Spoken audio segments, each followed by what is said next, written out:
Hey everyone, my name's Alex Ryan. If you are going to the China Import-Export Fair or the Canton Fair, which is what it used to be called, in Guangzhou, if you're going there, then this video is for you. Let's get started. Welcome back everyone. So going to the Canton Fair, first of all, it's a very exciting experience. It is so exciting because if you're looking for product ideas, you're going to get a ton of product ideas there. You're going to get so many, in fact, you're going to be a little bit distracted. And that's why it's good to actually go with someone who knows what they're doing. I go with clients all the time. We negotiate, we sit down with factories, we talk about pricing, and we always get the best price for our clients. But if you're going by yourself, be warned, there's going to be a lot of lines, all right?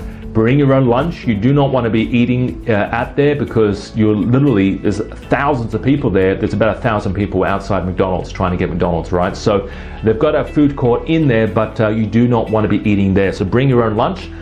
Second step is try and stay at a hotel near the fair because getting taxis, excuse my French, is a bitch.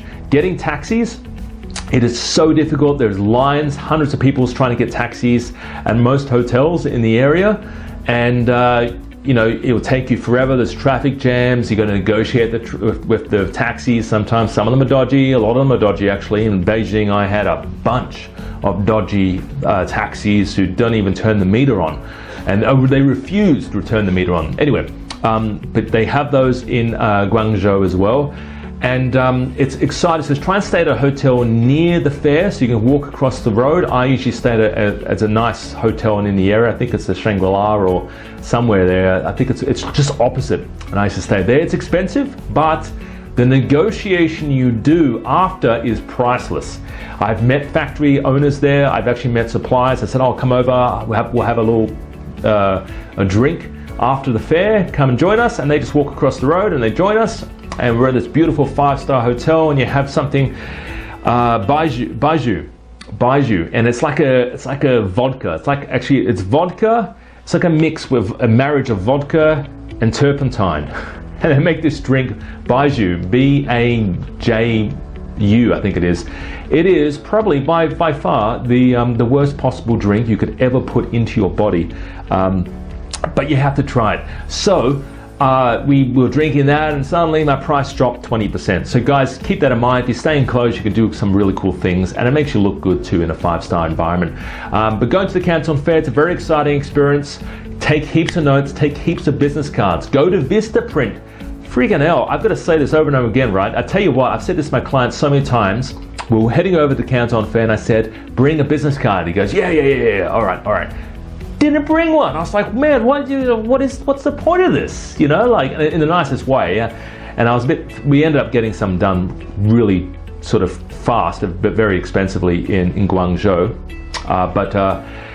We ended up getting some, but go to Vistaprint, $10, get yourself, probably spend $20, get 500 business cards and bring them over with you, all right? If you're trying to import bicycles and put bicycles are us or bicycles incorporated on the business card, put manager, not CEO, but manager, all right? Because that title seems to be seems a little bit more important. If you're the CEO and you're over there handing business cards out, you look like a small company. Even if you are, you look like a small company. Put manager or sales manager or sourcing manager or buyer's agent on there or something like that, but don't put CEO or founder.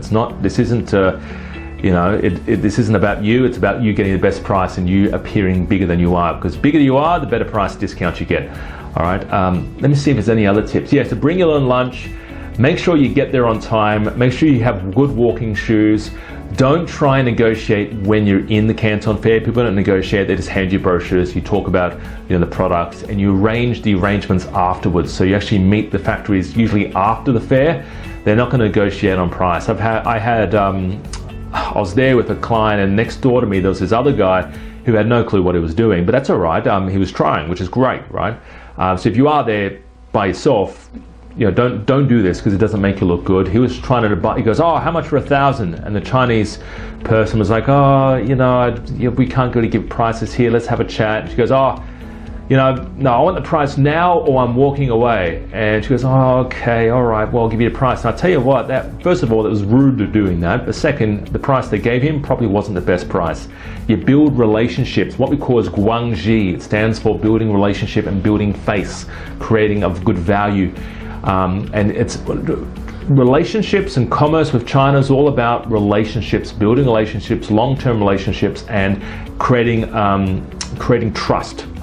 So if you're rude on the first go, really the factory owner who was sitting behind him, usually it's the guy or the lady sitting behind the salesperson, they're the ones who own the factory, or they're the ones who are running the operation for selling to Westerners.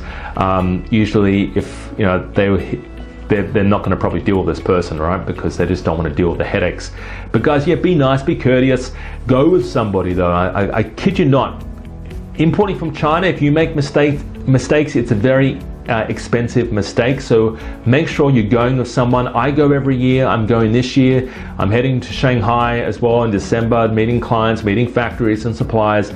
Go with somebody, all right? It's very cheap to travel to China. It's our prices, our fees are very inexpensive. It's always good to go with somebody. Actually, you know what? And also last thing, before I plug my business any further, is hire a translator. Outside the fair, you have people holding these signs saying, speak English, here's my amount. They'll go around with you, they'll help you translate, and it actually makes you look good as well. Give your business cards to them, they'll hand it out to the person, okay?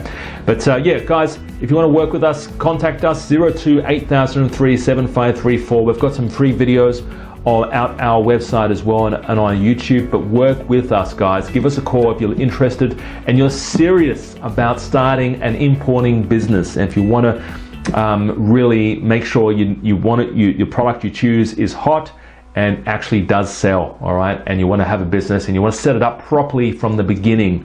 My name's Alex Ryan. Thanks for joining us today and happy importing. Talk to you real soon.